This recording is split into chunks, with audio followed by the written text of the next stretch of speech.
Raheem, as we continue on the road for our show, it was White House 250 last night. More importantly, it was Samantha's birthday last night, but it was also White House 250 in Washington, D.C.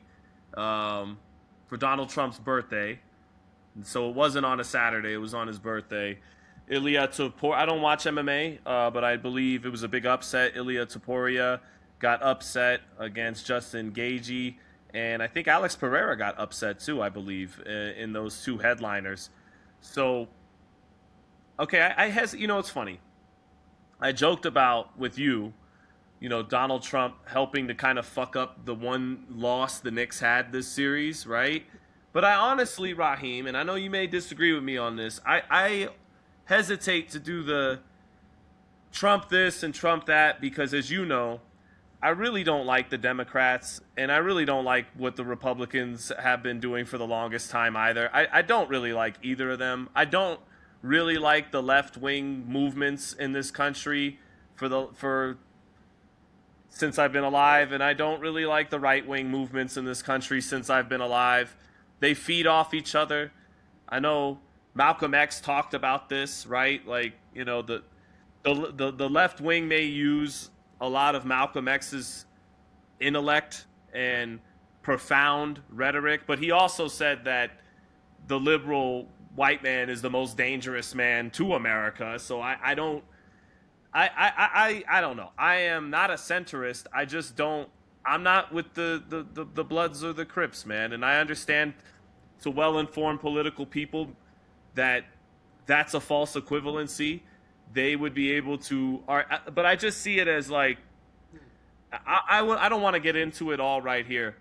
I just say I hesitate to always do the Trump because I don't really like Democrats either. But that being said, this was basically a fascist event because Benito Mussolini said real fascism is the merging of the corporations with the state. And this was explicitly that. And Dana White is there, cage side, bragging about getting Tyson Fury, who was barred from this country, I believe, because of his associations with Daniel Kinahan, who even a week or two ago, I think from the Maritime News, something like that, had links to Iran and their oil trading and everything. And anyways, I don't think that's really a flex. And the Ellisons taking over American media, they're on their way to this Paramount Warner Brothers Discovery thing. Everybody's saying it. The United States is in Israel's pocket. Turkey al-Sheikh with the Saudi Gulf countries has the kind of sway. Kinahan, it's not a coincidence that, to me, just me, my opinion, could be wrong, that the Middle East boxing thing took off once Daniel Kinahan was hiding in the Gulf countries from Western nations and everything. The United States has a sanction on him during the Biden administration. Now it's the Trump administration, and Dana White's bragging that he's got this guy barred from that ban and he's cage side. And so anyways, it's a big fascist spectacle. And that's, like, factually speaking, by the very definition of the man who popularized fascism as much as anybody, like 100 years ago, in Benito Mussolini. So not a big fan. Didn't watch the fights, as I'm never one to do. But this is your baby. You made sure we got on and talked about this. I'm going to follow your lead from here on out. Well, you'll have to blame me for setting Sean up for that open. He didn't want to talk about this. It's my fault. Okay? You know who Sean is. I know who Sean is. I love him to death, and he's going to say the things that Sean believes, as he should.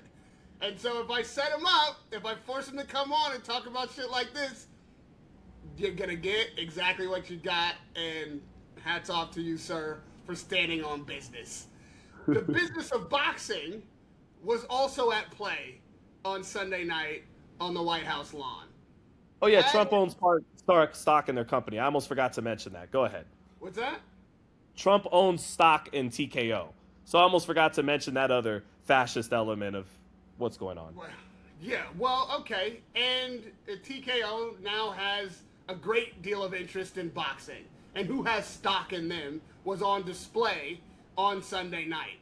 that's why I felt like, while we don't cover MMA, I know very little about the sport as X's and O's go. But in respect to what was on display last night, there is a lot of implications around boxing in that space. First of all, who was cage side, right? We got Crawford cage side. We got Opetaia cage side.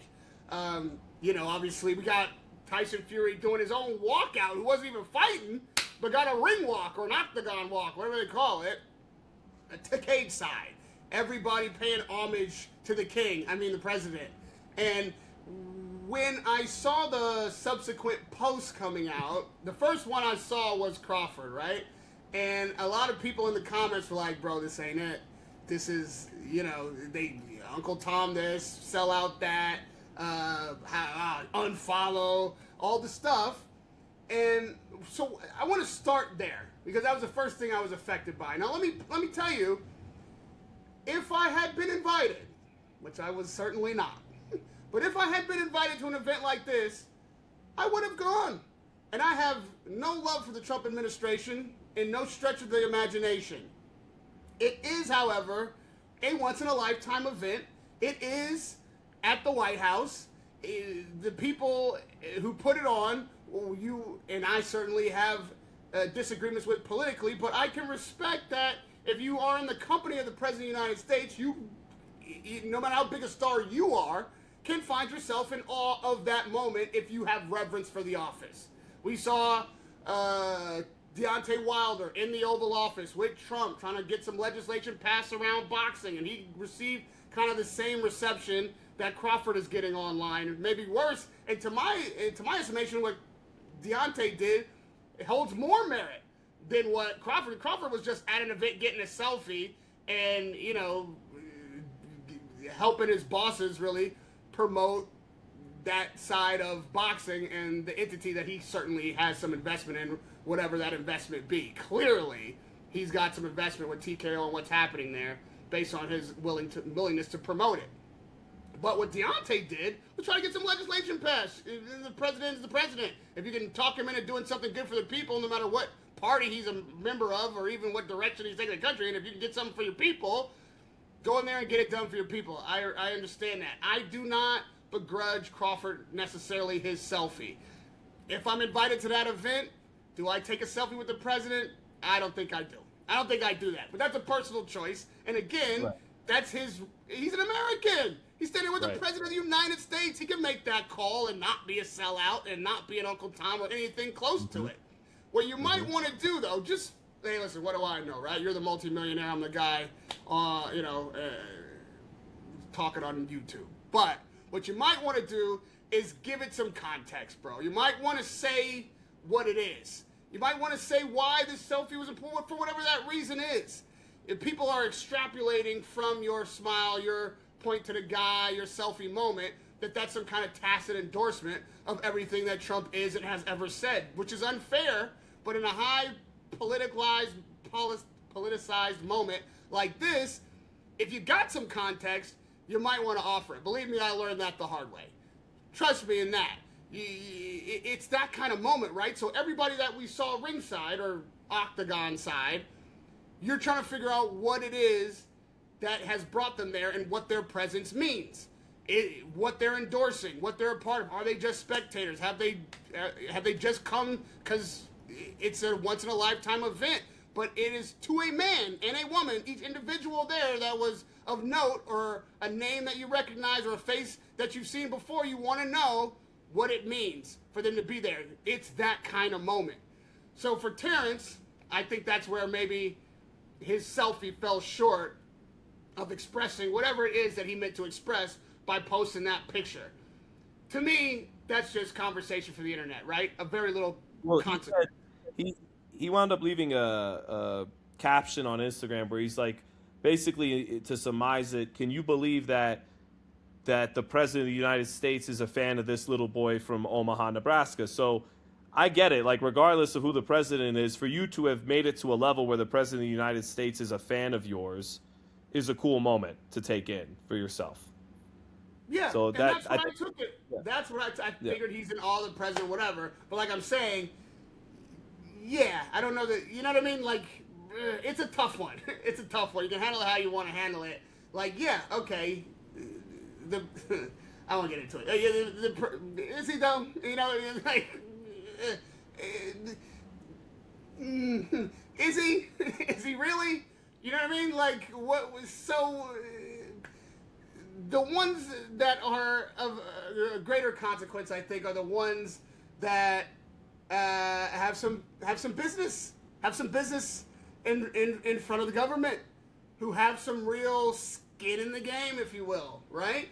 Now you've got Opetaia. He's not an American, right? He's on American soil. He's at the White House. You take that opportunity, you do that. But the collection of people that you saw and the narrative around it, it's like part of what you're talking about when you refer to the fascist type of regime that is being implemented. It's also part of the propaganda. You're allowing yourself to be a part of the breads and circuses. You're allowing your fame, your respect from your fans, the community that you come from, to be co-opted into a presentation of unity around what? Is it around America's birthday? Because let me tell you part of the reason I wasn't there, other than nobody decided to invite me. Could have gone as a press member, could have, sent in an application, could have just went to D.C. and done what a lot of people did, bring their microphone and camera and get after it. I thought it was fucking July 4th. It was only 2 weeks ago that I found out it was June 14th. I had actually I had made a plan to be in D.C. to cover that fight on the 4th. So I want to see who was there. I want to be there as a press member potentially and see what it was going to be. I did not know that it wasn't in fact America's birthday. They kept saying America's birthday. Well, I know the date. I know what America's birthday is. This was not a celebration of America's birthday, and this is what I'm getting at with all these people Octagon side being co-opted and being part of the breads and circuses propaganda. You are there to celebrate President Donald J. Trump's birthday, not America's. Birthday. And while there's all this American flyover and flags and rockets and bombs type of fireworks display, that was all for the president. Not for the country, for the president. And this is where you start to gray the line between what is patriotism and what is propaganda directed to promote this particular party's agenda, this administration's aims. This show's not about that, right? But it has to be mentioned because there's so much in it. We see Tyson Fury take that octagon walk at a time when nobody thinks he can get into the United States of America. Why does that matter? Because that is directly commiserate to what is going to happen with the Joshua Fury fight. Part of the reason that I believe there's so much confusion around the details of this fight is because everybody's being told a different thing, and there, I believe, different agreements going around with different people. Nobody thought Tyson Fury could even get into America, much less work in America. So the location of America for that fight was off the table.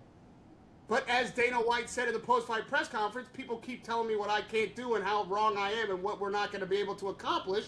And they told me Tyson Fury couldn't get into the country, and here he is. And what does that mean? What does that demonstrate? That Tyson Fury not only can get into the American United States, but that fight now, if he can get into the country, can be had in the United States of America.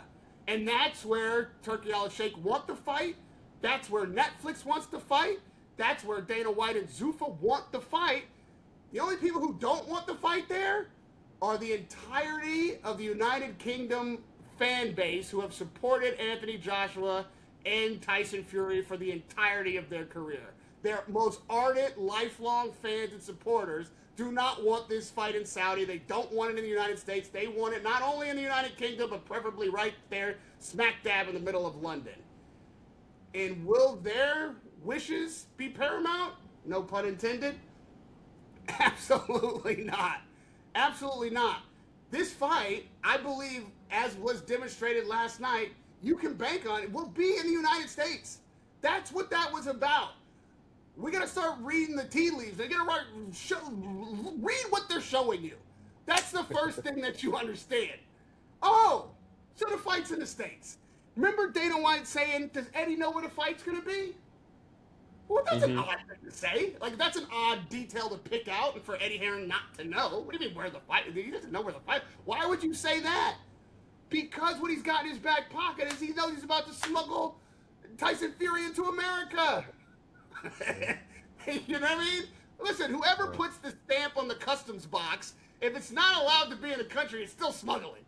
Even if it's the president who's getting you the rubber stamp, right? There's a reason that hey, listen, I'm not a part of that whole thing, but there's a reason, right? And so that reason got obfuscated. That reason got overstepped by the connection between Zuffa, Dana White, whatever, and the administration that runs the country right now. They got around it. And that's why that little detail was what Dana White threw out to point to Eddie not being in charge here. When you see him and I mean Tyson Fury octagon side, not just in America, he's on the White House grounds.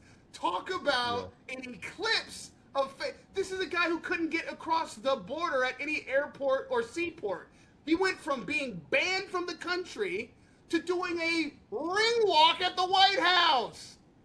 That's how much power and privilege they have, and that is why Dana White is so smug when that question comes up, and that is why that particular issue was pointed to when he was trying to demonstrate that he's about to be in charge of this fight. So, I mean, there's a lot in it. I might go on for a half hour if you don't interrupt. So, let me in.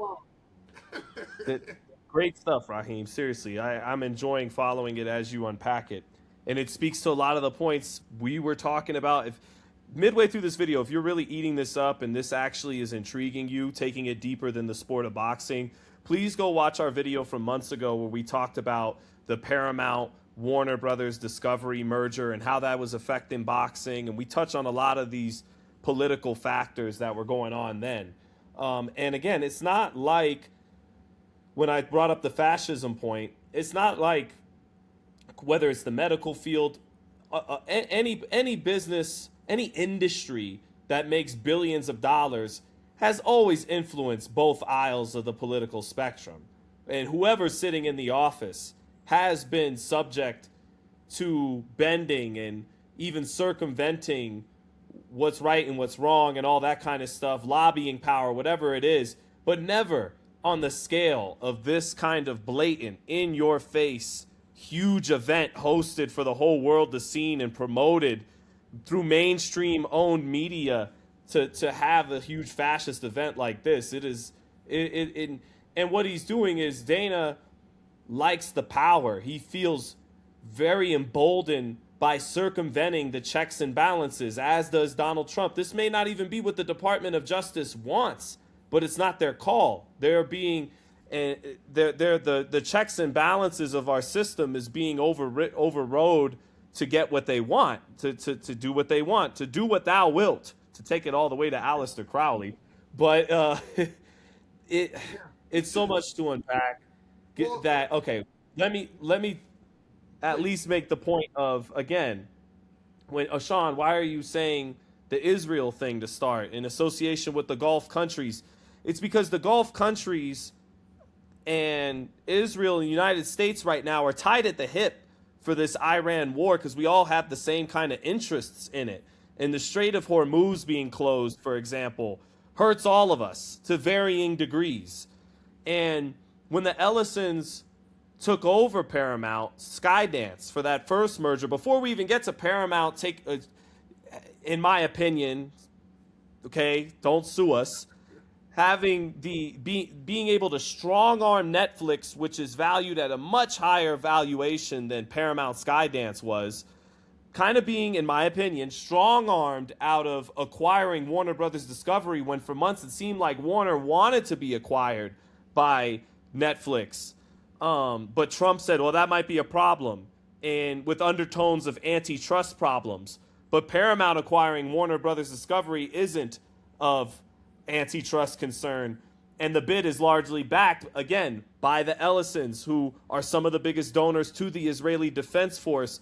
And their bid is in the multiple tens of billions and billions of dollars, backed by the Qatar and Saudi and all of that. And Trump gets a private jet by Qatar, and he visits Saudi, and it's all connected and much deeper than boxing. And the reason why they're so brazen in knowing they can pass the Ali Act changes, despite their current business practices getting them sued for hundreds of millions and millions of dollars, is because they know that they got this all in their pocket, as demonstrated by last night.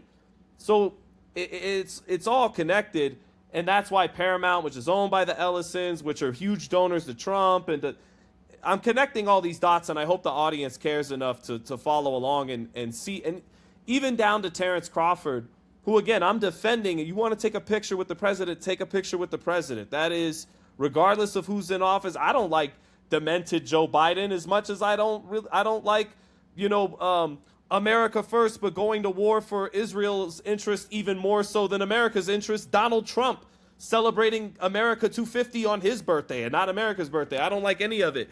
But Terrence was even on, he was on the Nelk Boys and months ago. And you know who was on the Nelk Boys 2 weeks before Terence Crawford?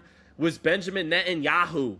So that's how much this is all correlated and connected. So back to the lecture at hand. I wonder if... Let me zoom in, right?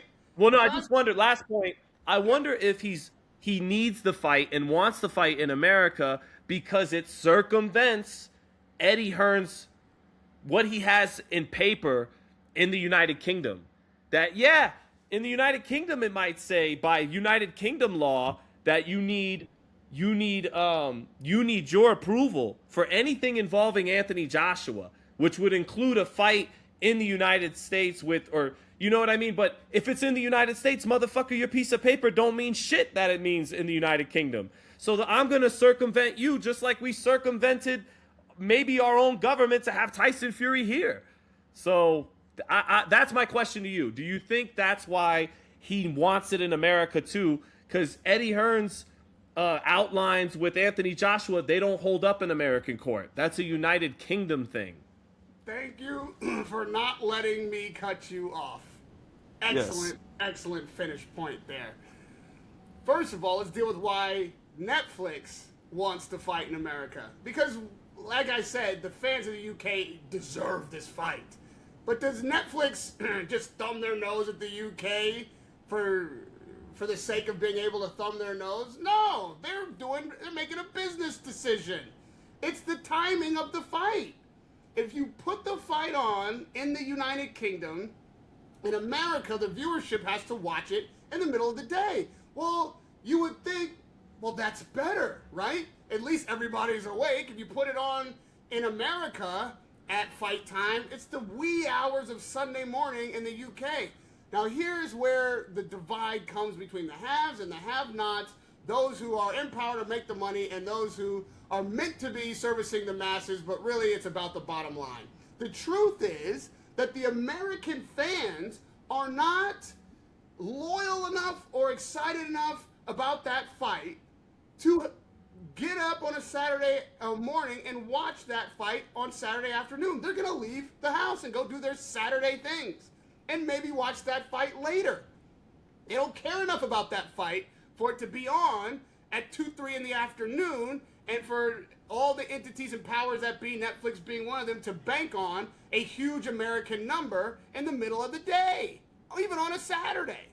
But what the UK fans, who are so ardent and fervent and passionate and loyal and loving and have followed these two fighters either respectively or combined for the entirety of their career, can be counted on to do, is to get up at 4 in the morning and watch that fight. Pay that little bit of pay-per-view.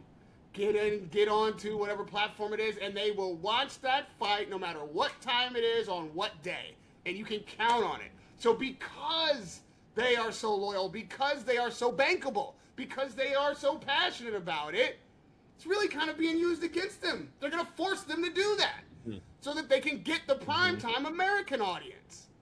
That's the cold part about capitalism and all the things that didn't start with this administration by a long stretch of the imagination. It's not like they invented this shit, but it is at a fever pitch. It is peaking right now as far as how the haves are dealing with the have-nots and how corporations are looking at the people and the people's interests. They don't give a fuck what you've invested in these fighters as British or United Kingdom fans or whatever. It's down to the bottom line and where we're gonna get the biggest number and how does that work out best for us. America's the market. Period, point blank, end of story. And what you say about the Eddie Hearn element of it all, spot on, my man. Spot on.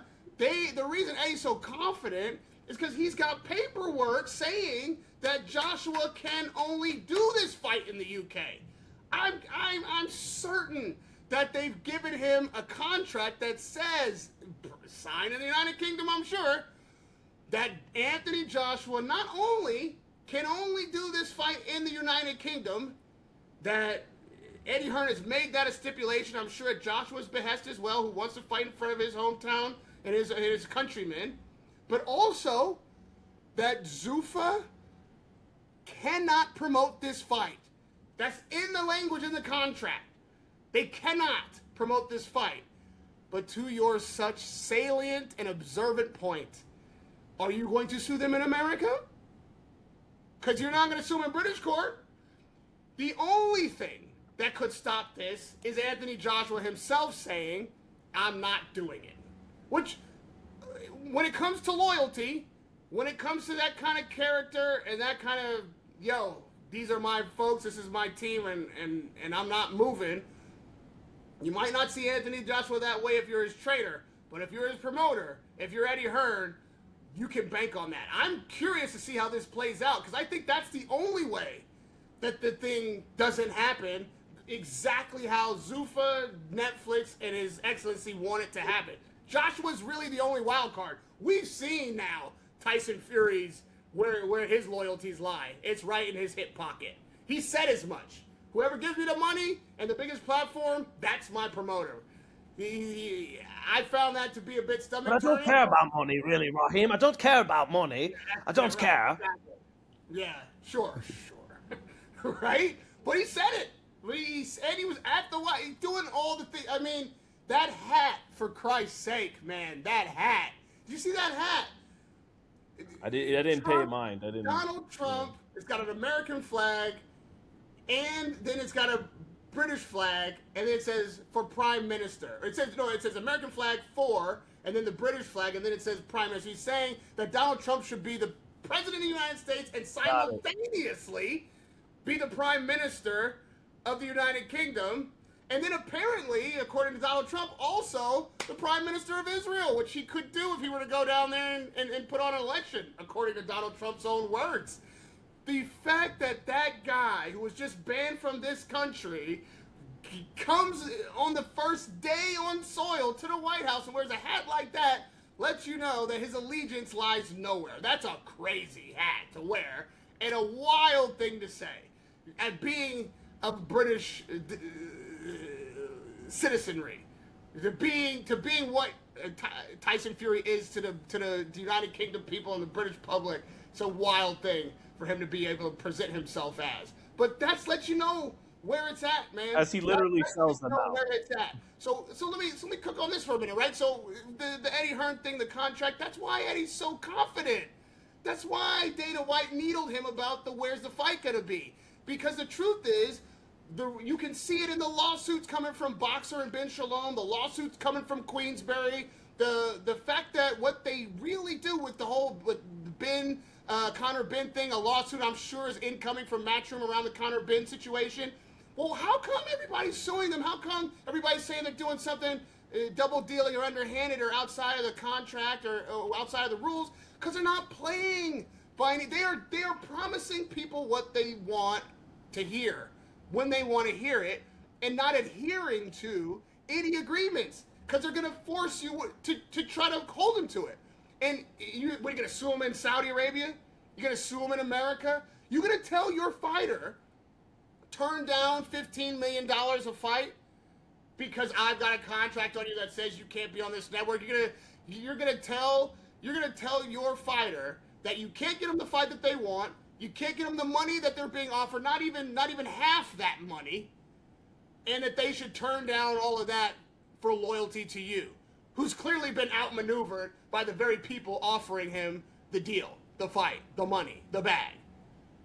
That's what they're banking on. That either they will drain you in court as you try to sue them and keep your fighter out in the cold, or that you're going to have to make some kind of deal so that your fighter can get what he wants, get the money that he's getting offered, and that you can somehow be associated with the event. You can maybe stand on the stage. You can get your I don't even think they're handing out logos on the step and repeat. You can probably just get a seat at the press conference.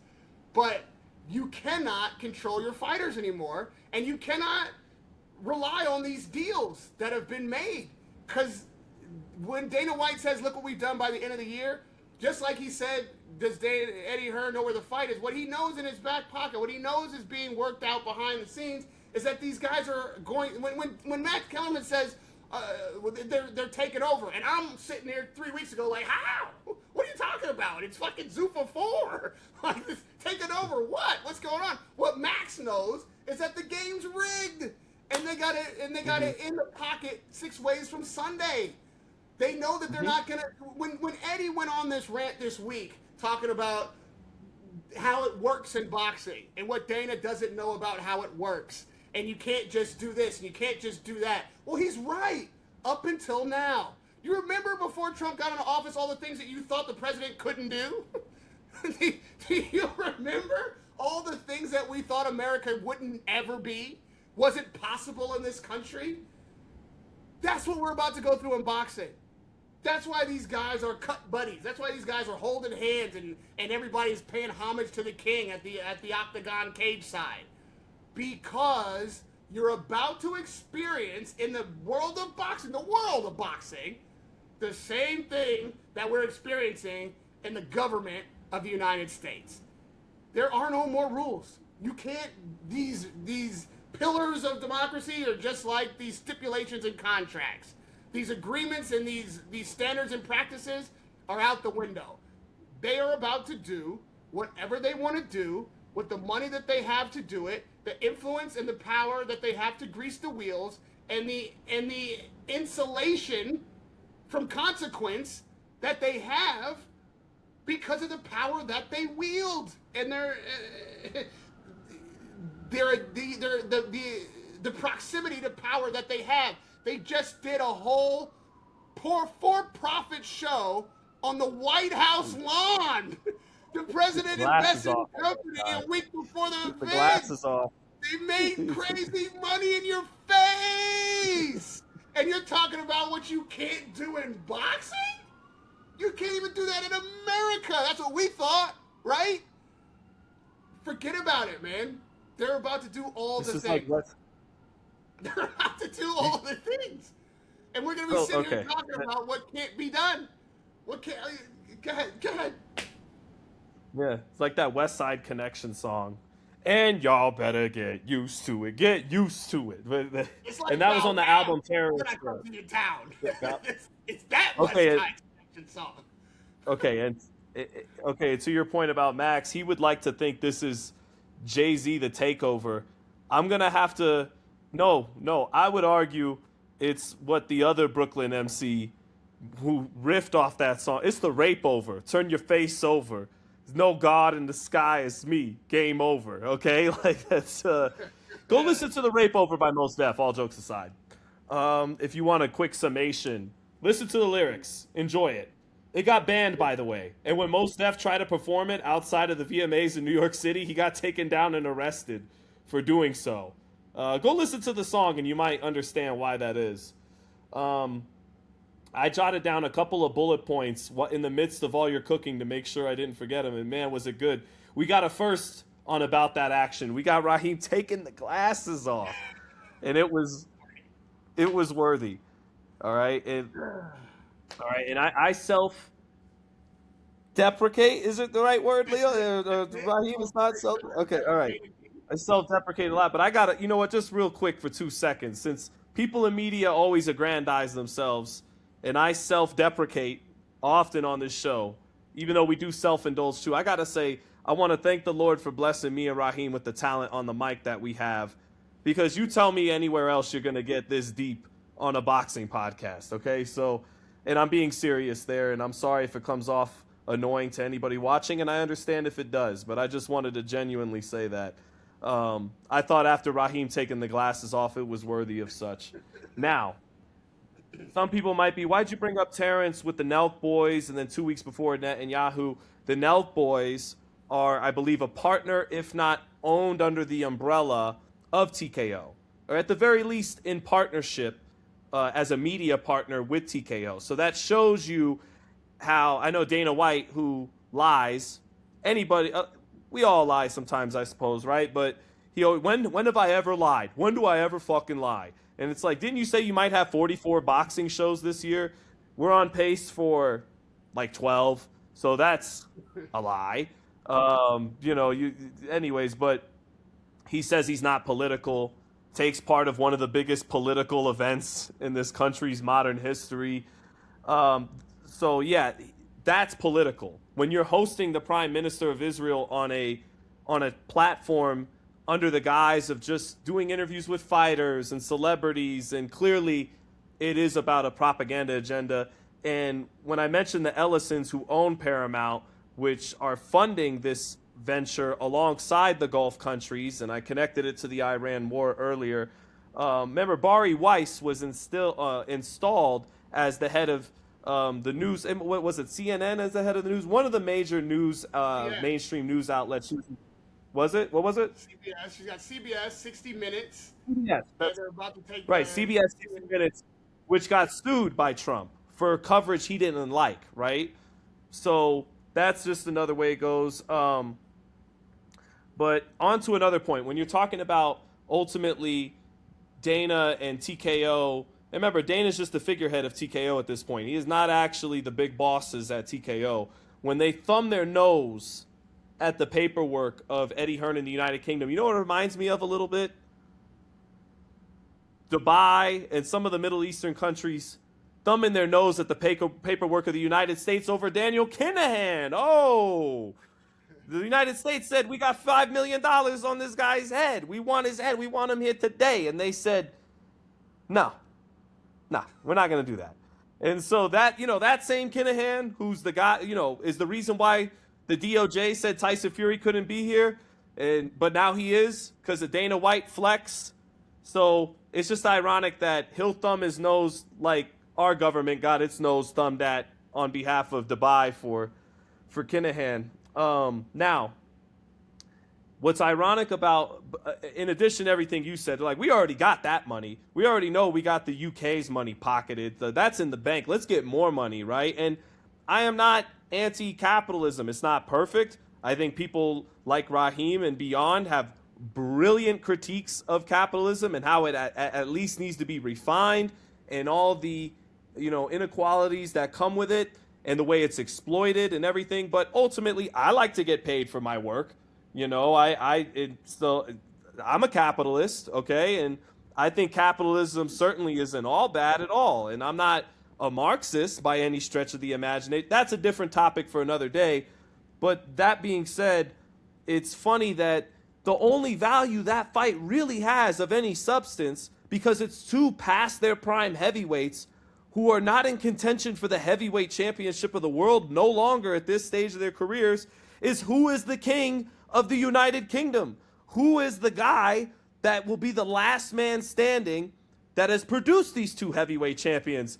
And they're going, fuck you, we got your money anyways. We'll put it in a country where the girls like Anthony Joshua, now that they got a good look at him after he knocked out Jake Paul, and people that are casual, people who do watch boxing know Tyson Fury, respect Tyson Fury and like him. But by and large, the masses of the United States, they don't really give a shit about Anthony Joshua and Tyson Fury like that. So the irony is, the merit of that fight is who's the last man standing from the UK. They're the audience that actually really gives a shit, and they're going to get it plucked from them. And another irony is, you you let the devil in, or you like didn't Donald Trump once do that snake poem about I was a snake when you let me in and everything when he was doing his anti-immigration stuff? That's actually Eddie Hearn with Turkey al-Sheikh. You told me, Eddie, and Eddie, I love you. I got mad love for you. I really do. But you told me you'd shine his shoes. Look, now look, he's gonna finance the plundering of the guy you thought you had a lifetime contract with in Anthony Joshua. And for Dana White, me and Eddie Hearn are not the same. Bro, first it was Conor Benn, and you had to be going like, but not Anthony Joshua. Not Anthony Joshua. You know, that I got the lifetime contract with Son. That not Anthony Joshua. Son, yo, he gonna take Anthony Joshua too with the same financier all over again. And it's kind of what you deserve. You reap what you sow, even though I like you, Eddie. And you know what Eddie's going to be standing around saying to himself under his breath when people aren't around? I'm saying he's saying this because I don't want to get beat up by Anthony Joshua. He's going to be like, these hoes ain't loyal. You thought that was the bottom one. But you're going to be left singing that song, Eddie. Oh, and I like you, but it is what it is. Sean brought out the skillet and turned up the fire. I thought I was cooking. My God, there's a barbecue on. I can smell the salt. I don't even like that song. But I don't. The takeaway, you know, and we can't get lost in the minutia here because, boy, this has been an important conversation. The takeaway. Remember the Snoop Dogg intro? She chose me. You got it.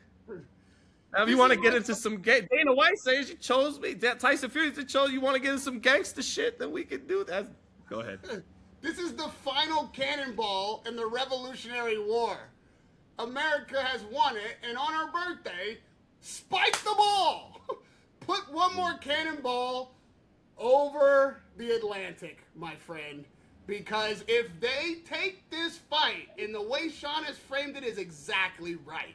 This is a fight that has been seeded, watered, grown, nurtured, pruned, and plucked for the United Kingdom fans.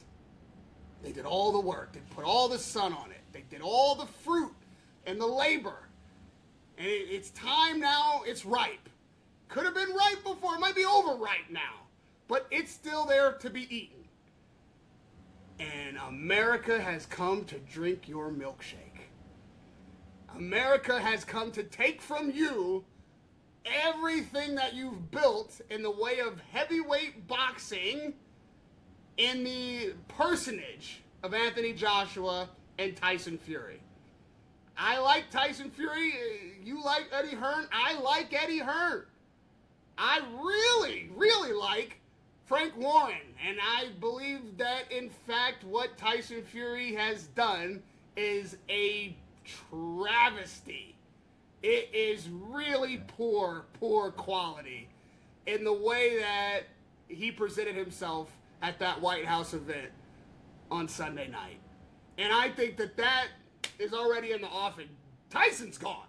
And at very minimum, you got to at least give him credit for saying what it is. He's already said what it is. It's not about no loyalty. It ain't about no long-standing relationships. It's clearly not about the United Kingdom, much less Britain. He wants Donald Trump to run Britain and the United Kingdom, apparently. He don't care about nothing but the bag and the platform. He said it. I didn't. He said it. So that we don't have to argue about or speculate about any further. Gone. The Gypsy King is gone. He's taken his caravan across the Atlantic. You understand? He's a traveler. That's what they do. Anthony Joshua, however, might be the only guy who can pull the wool, or I should say the carpet, from underneath this setting. He can pull the tablecloth out because if he goes along with this, if he says, I want this fight and this money in that country, if that's where it's got to be, nobody is going to stop this fight from happening. No one's going to stop this fight from happening.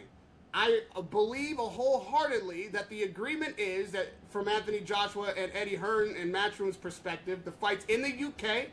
It cannot, under any circumstances, be promoted by Zuffa. and that fight has probably got to happen this year. I'm saying 1st of November. That's when this fight is likely to come off. Okay? That is all something that they have, I'm sure, been promised and agreed to, and why Eddie has such confidence when he talks about what this fight is going to look like when it happens. What we now know, and what we should have learned now through repetitive action, is that the entities that are in fact paying the money to these fighters, providing the platform for this fight, have no allegiance to anything that they have said or put in writing in regards to the stipulation of the details. The real truth is they're going to do whatever makes the most sense for them and whatever they want to do, because they are paying the money, providing the platform, and have the relationship directly with the fighter to take deals to them and let them know what they're giving up if they don't go along with the game plan. And I don't care who the fighter is, including Anthony Joshua, it's got to be very, very, very, very difficult to ask a fighter to turn down tens of, if not $100 million by the time you get through both fights, just to remain loyal to you and your contract, or even your country and your fan base. Like, this is going to be a real litmus test for what we care about and where we are. And sadly, I am predicting that while we are the laughing stock of the world, and while I'm in the United Kingdom, a lot of people look at me like I've got a death in the family, like, oh, you're American. You okay? Are you all right? Like, they talk to me as if I should be in mourning. Why do you think I'm here?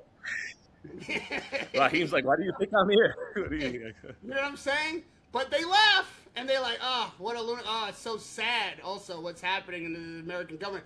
Boxing is about to experience that. That's what we're looking at. This fight, I predict, will happen in the United States. Going to happen in the first weekend or the second weekend of November. It will be Zuffa involved, if not Dana White standing right there in the middle between the two fighters. It is Turki Al-Sheikh's brainchild and baby, and ultimately, no matter who's in front of the camera, who's standing between the fighters, what signage there is, this is Turki Al-Sheikh's product. Only he, and he alone, could make this happen, could put these things together and produce the fight that the United Kingdom has wanted, but they had to go to the capi di tutti capi to get it done. And if you do that, then it's got to be on the Godfather's terms. The question is anybody along the line here associated with this going to stop the show? Is anybody going to say no? There's very few people who can, but there are people who can stop it. Is anybody going to say no? It's either got to be Tyson Fury, or it's got to be Anthony Joshua, or Tyson Fury and Anthony Joshua have to come together on this one point. That's the ask.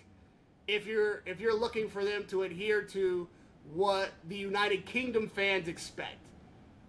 That is what is on the table right now for that fight.